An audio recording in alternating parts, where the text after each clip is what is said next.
Michael H heart ने book लिखी दी 100, उसमें नंबर 1 रसूलुल्लाह सल्लल्लाहु अलैहि वसल्लम को करार दिया, और क्रिश्चियन ने एतराज किया कि आपने मोहम्मद सल्लल्लाहु अलैहि वसल्लम को क्यों नंबर 1 रखा है, आपने आइजैक न्यूटन को सेकंड पे, जीसस क्राइस्ट को जो कि उनके लॉर्ड गॉड मानते हैं उसको नंबर 3 पे रखा है। तो उन्होंने कहा मैं आपको वजह बताता हूँ कि ये जो शख्सियत हैं मोहम्मद सल्लल्लाहु अलैहि वसल्लम, ये सिर्फ उखरवी मामलात में नहीं, दीनी मामलात में कामयाब नहीं थे, दुनियावी मामलात में भी टॉप पे थे। तो क्या है हमारे नबी की लीडरशिप?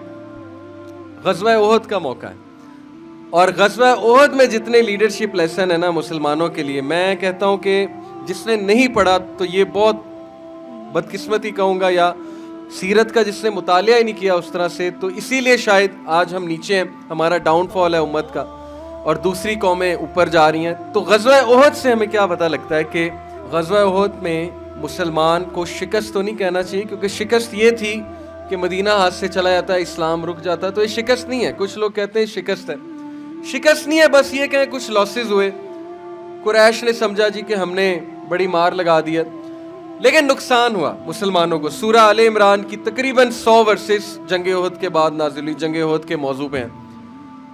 तो मुसलमानों को इतना नुकसान हुआ ग़ज़वा ओहद पे, क्योंकि बात भी नहीं मानी थी। वो जो तीर अंदाज थे जिन्हें पहाड़ी पे खड़ा किया 50 के करीब थे, उनमें से 40 जो है वो माल गनीमत जमा करने निकल गए। बशरी एक वो ज़ाहिर कमज़ोरी थी, सहाबा थे वो भी रज़ी अल्लाह अन्हुम व रज़ू अन, अल्लाह उनसे राज़ी है, हम कोई नहीं होते उनकी गलतियां पकड़ने वाले, लेकिन बस एक बशरी तकाजा था, गलती हो गई। इतना नुकसान हुआ कि नबी अकरम सल्लल्लाहु अलैहि वसल्लम को 3 जगह चोट लगी हमारे नबी को। एक दंदान मुबारक शहीद हुए, एक हमारे नबी के गाल मुबारक के अंदर हेलमेट खुप गया, आप अंदाज़ा लगाएं कितनी बड़ी चोट है। एक हमारे नबी के हेड इंजरी हुई बड़ी ज़बरदस्त किस्म की।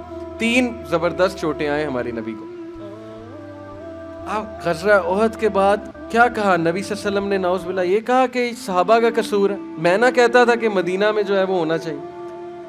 कोई एक बयान नहीं मिलता किसी सहाबी का, किसी सीनियर सहाबी का या नबी सल्लल्लाहु अलैहि वसल्लम का कि यंग सहाबा को ब्लेम कर दिया तुम्हारी वजह से मार खानी पड़ी। कोई एक बयान नहीं मिलता। हजरत हमजा शहीद हो गए, कोई और होता वो कहता ये इनकी बात मानी तो मरवा दिया मेरे चचा को, नाउज़ बिल्लाह ये बात हो सकती थी कि हजरत हमजा शहीद हो गए।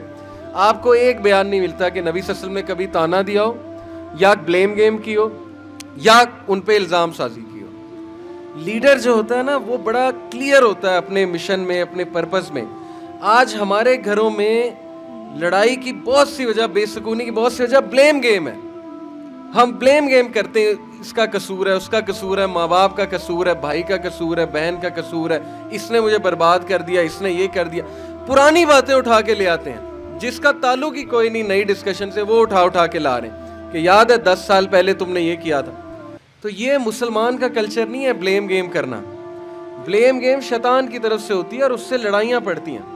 क्या फ़ायदा ब्लेम गेम करने से? भाई एक मसला हो गया है, एक डिसीजन ले लिया, चलो डिसीजन से कोई लॉसेज आ गए, लेकिन अल्लाह की मर्जी, बात खत्म। मुसलमान तो अल्लाह की मर्जी पे जो है वो इक्तफा करता है कि बस ठीक है अल्लाह की कोई मर्जी थी, इसमें लॉस हो गया, इसमें भी कोई अल्लाह की मर्जी थी। इसलिए लीडर जो है ना वो ब्लेम गेम नहीं करता। ये बहुत ज़रूरी मेरा पॉइंट है। अगर आप लीडरशिप को समझना चाहते हैं, वो अपनी मिस्टेक्स को ओन करता है। नाउज़ बिल्लाह, यहाँ हम ये नहीं कह रहे कि नबी से कोई मिस्टेक हुई, ऐसा तो मुमकिन ही नहीं है, लेकिन नबी सल्लल्लाहु अलैहि वसल्लम ने अपने डिसीजन को ओन किया कि सहाबा ने जब एक बार कहा मैंने मान ली तो बस मान ली। अब आगे लॉस हो गया तो फिर ये मतलब नहीं है कि सहाबा की वजह से लॉस हुआ, कोई ब्लेम गेम नहीं। दीन की बात फैलाना सदक़े जारिया है। सवाब की नीयत से वीडियो को शेयर जरूर कीजिए। जज़ाकल्लाह।